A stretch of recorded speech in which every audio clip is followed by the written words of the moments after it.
Good afternoon. You're watching Business World Live here on One News. I'm Jess De Los Santos. Let's take a look at how the local bourse closed today, Monday. No reprieve for local shares on the first trading day of Christmas week. The PSEI capped off the session down by 0.8%, ending Monday at 7,237. This as we get a clearer picture of the effects of Typhoon Odette.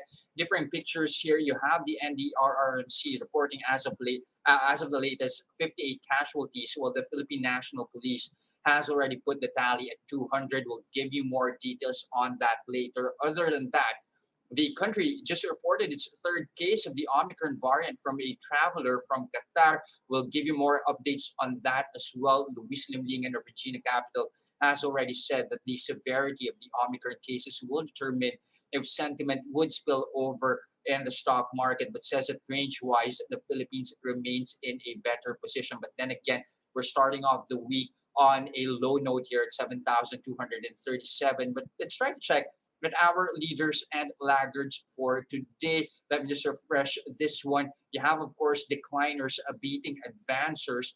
But as you can see right here, you have Pure Gold, an outperformer among a sea of decliners here. Well, one of our gainers also is BDO, up by 1.4%. This is the lender seeks to roll out at least a 5 billion peso 2-year fixed rate sustainability bonds open for retail and institutional investors. The capital raise will be set for diversification of funding sources and financing lenders' sustainable finance network. The offer period begins from January 10 and ends on January 21st. Now, among our decliners here, you have a number of stocks, the likes of Aboitiz Power, one of our worst performers today, down by 3.6%. Also, SM Investments down 1.9%. Both stocks here eyeing to raise funds via fixed retail bonds for Aboitiz Power. That's going to be a 10 billion peso sale of fixed retail bonds, factoring in oversubscription options for SM Investments. They are targeting to get SEC approval for a sale of 10 billion pesos worth of fixed retail bonds with an oversubscription option of 5 billion pesos. Again, you have the index ending the day on a negative note, at least at the start of the trading week. Now, the death toll caused by Typhoon Odette has climbed to more than 200. That's according to the initial tally of the Philippine National Police. The casualties were recorded in typhoon-hit areas in the Visayas, northern Mindanao, and Caraga. 26 of the fatalities of the total have already been identified by the police. In a separate report, the provincial government of Bohol says they have recorded at least 80 deaths in the province so far. The PNP also reports that some 230 people have been injured because of the typhoon, while 52 others are still missing. The NDRRMC is meanwhile reporting a much lower death toll of 58, as they are still verifying most of the reported casualties. Data from the DSWD showed that 452,000 families, or about 1.8 million individuals across 9 regions, have been affected by Odette. Meanwhile, France has committed 250 million euros, or around 14 billion pesos, to support disaster risk reduction in local governments, as well as disaster preparedness and response. With a huge part of the Visayas and Mindanao still reeling from the devastation caused by Typhoon Odette, let's find out what steps lawmakers are taking to ensure that proper response is given. To discuss that and more, we have on the show Senator Risa Ontiveros. Good afternoon, Senator Ontiveros. Thank you for joining us today. Good afternoon, Jess. Thanks for inviting me. Okay, so any steps here on the legislative route that lawmakers will make to at least address Odette's aftermath? Will you be pushing for the president to declare a state of calamity? Well, that's one option, Jess. But whatever he calls it, whatever term he uses in the declaration, the important thing is i-authorize ni Presidente yung paglabas ng mga pondo for a sufficient and quick rescue and relief operation in the whole area affected by Odette. Shockingly, no, although not in each area was the impact as strong as during Yolanda, apparently, itong area affected by Odette is even larger in scope. So, hindi sasapat, Jess, na sabihin ni Presidente na all the funds have been used up in the pandemic response, because even without talking about the quality of that pandemic response so far, about which we could say a lot, alam naman natin taon-taon na bibisitahin talaga tayo ng mga bagyo. Alam din natin that extreme weather events are increasing. So, dapat may nakasubi, lalo na sa NDRRMC, to quickly and adequately respond to tragedies like this.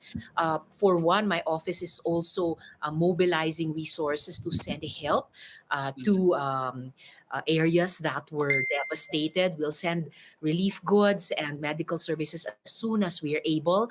Among many other campaigns going on, the Akbayanihan efforts are ongoing. Fundraising ito, Jess, ng Tabang Vismin.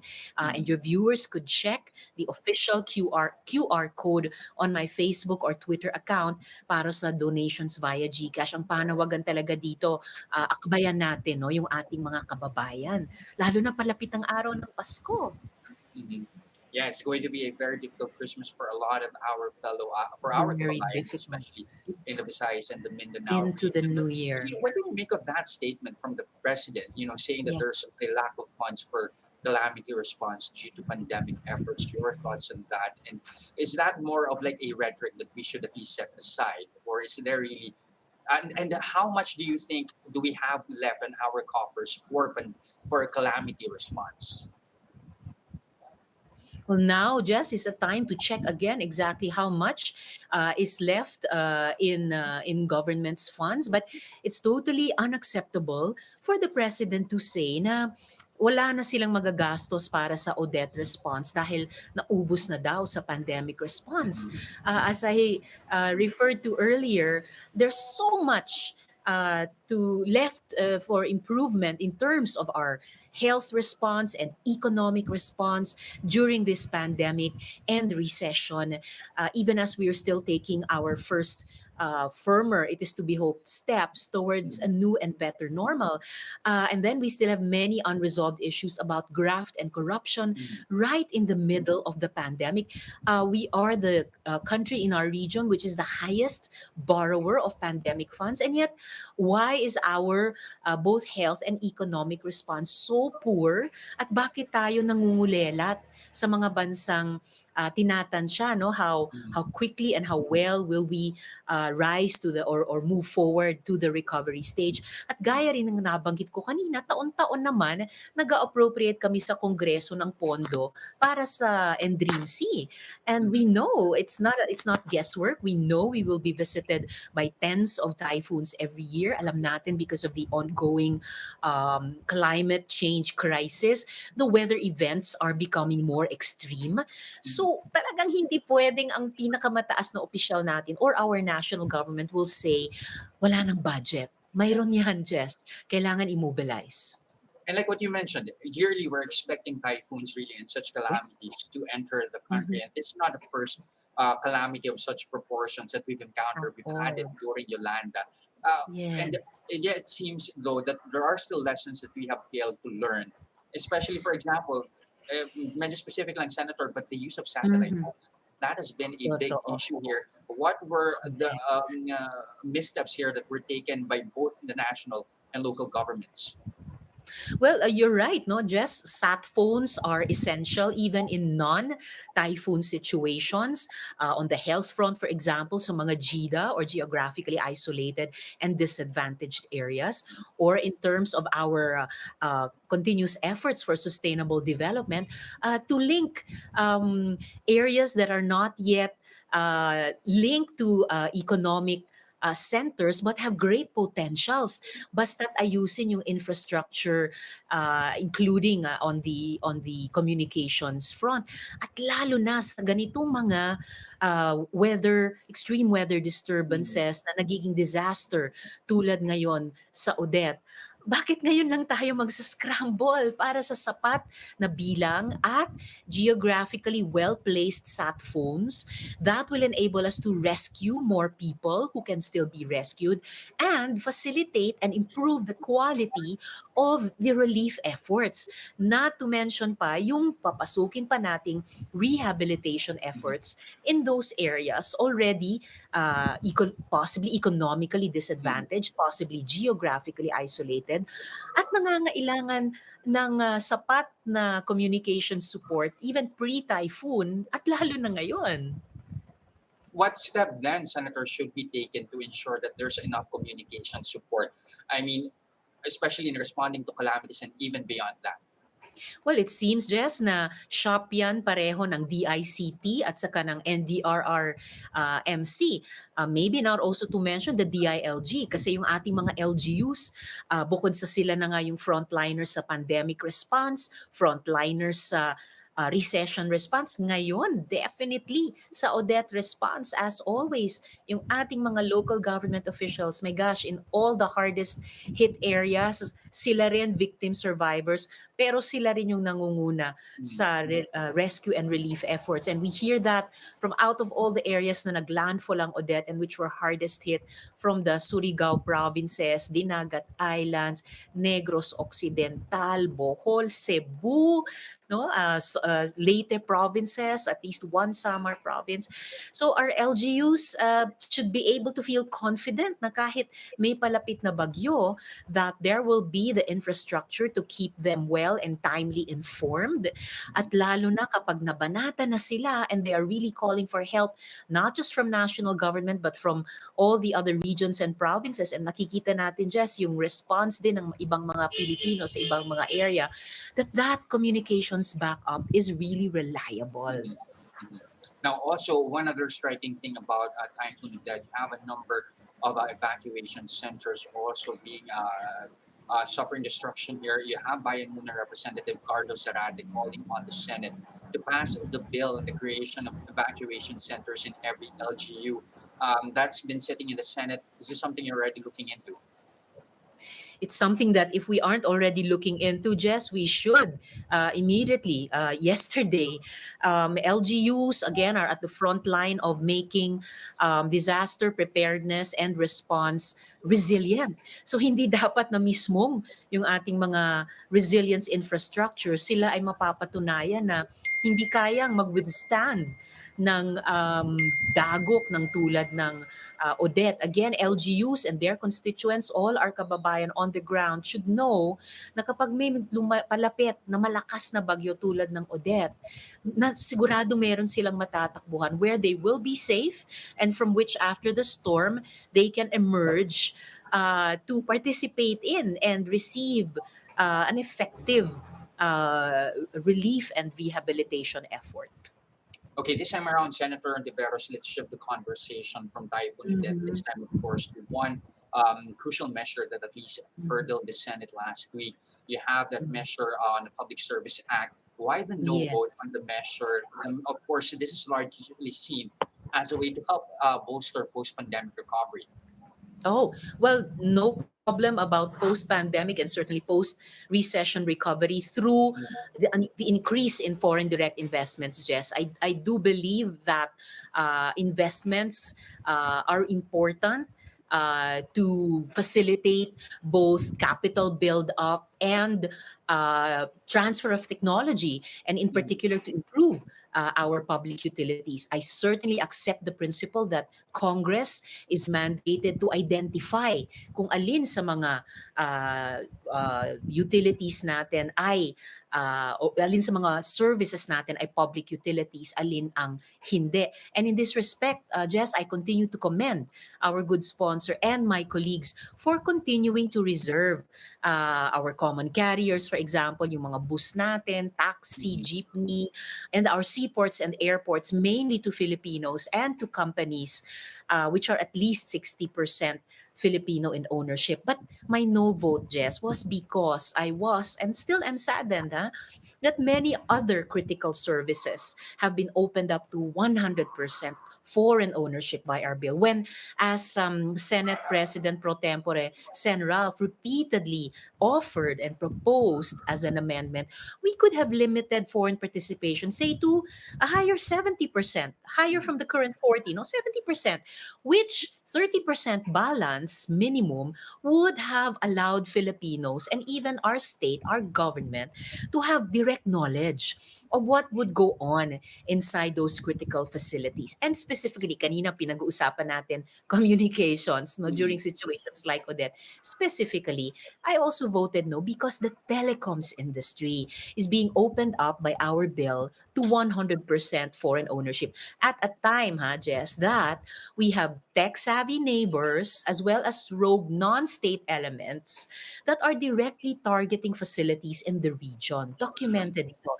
Facilities including government and military installations and other very critical infrastructure. Now, going back to the investment drive. Of course, since the end of the martial law dictatorship in 1986, trade and investment liberalization in the Philippines has progressed systematically, and certainly, much progress has been made. But it's also evident that this liberalization hasn't produced any golden age or Philippine economic miracle. Hindi pa rin tayo naging Asian tiger din tulad ng South Korea, Japan, Taiwan, even Hong Kong. Tapos sa kabila niyan, eto, binubuksan natin yung telecoms industry in a rather hostile context. So it's also a matter of timing, Mhm. Jess. So, Yeah. Sandra, apart from from the proposal to at least why not cap foreign ownership to just 70%, especially in sectors like the telco industry, Yes. what other safeguards are you looking for here? Well, that alone, preserving telecoms to majority Filipino ownership and Mhm. control under the current constitutional provision, that alone would have been enough for me, Jess, to vote Mhm. yes to the bill. Kumbaga, yun na lang yung bottom line ko. Kasi This really is a sticking point for you? it really is a sticking point for me because the current situation status of the bill is a threat to our national security. We don't even have the rudiments of a cyber defense doctrine nor a cyber defense operation center that would allow us to engage in a new theater of international conflict by allowing 100% foreign ownership. We are opening our phones, not just our phones, also all our internet connected devices, appliances, and critical public Mhm. facilities to those foreign state and non-state interests that may have, and at least one has malevolent designs on our national security. The absence as of yet of a cybersecurity doctrine and center was admitted by no less than National Security Advisor Esperon in a hearing at the Senate almost exactly a year ago. So I fear we've just brought our guard down. Mhm. Given that, are there avenues still for you left to at least challenge the measure? Well, the remaining challenge through the Senate must be in our exercise of our powers of oversight, exercise of our Mhm. oversight function, as well as possible further legislation down the road. But right now, the Senate alone cannot act alone on this. Dapat lahat tayo mga Pilipino maging maingat din at mapagbantay para sa ating national interest at the current stage of the development of our ICT capacities and the comparatively much more powerful capacities of other countries, especially at least one other country that isn't very friendly to us in the oceans and already has critical presence in other sectors like our energy sector and even our election logistics subsector. Of course, you all know which country you're referring to, Senator. But thank you very much. Yes. Thank you very much for your time this afternoon again, Thanks Senator very Lison much, Tiveros. Thank Lourdes. you, ma'am, and stay safe. Stay healthy.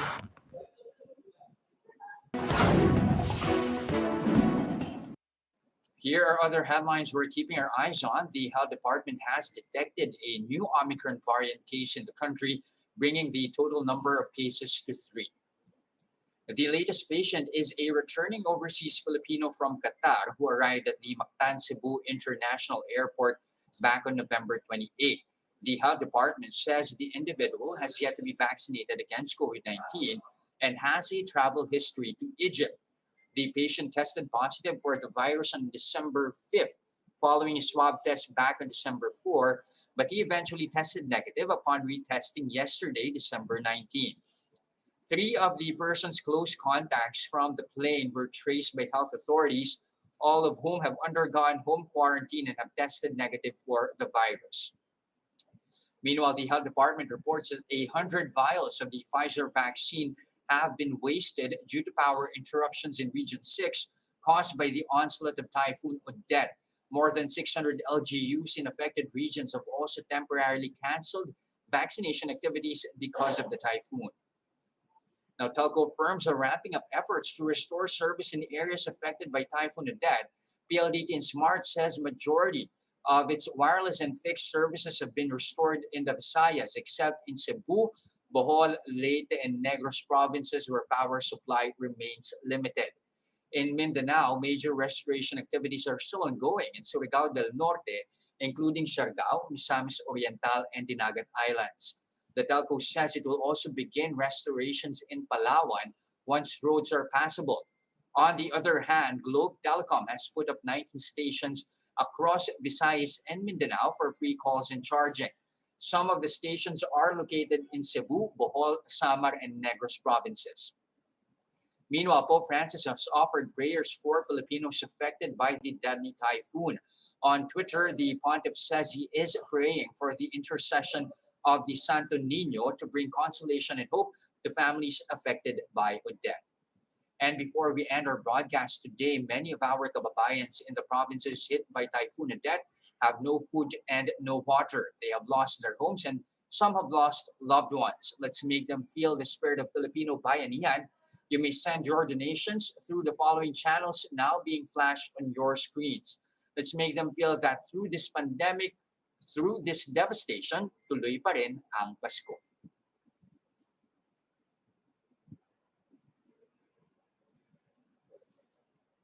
Thank you for joining us this trading day, December 20, 2021.